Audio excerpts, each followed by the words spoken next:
Welcome to the land of Jujo.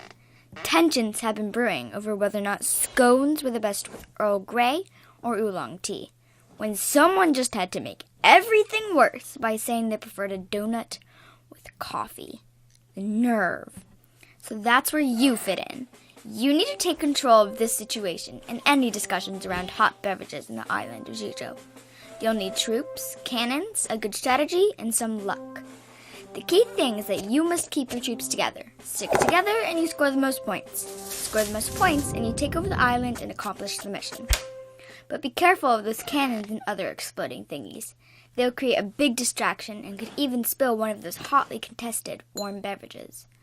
Oh, and let me introduce ourselves. My name's Jordana and this is my dad, also known as David. We're the creators of this game. And yes, we are having tea with Fox. So if you like pirates, soldiers, dapper dressing dogs, cannonballs, and good old fun, then look no further than our newest game, Jujo. It's easy to learn and fun for all. Please back our Kickstarter, and in return, we'll send you our game.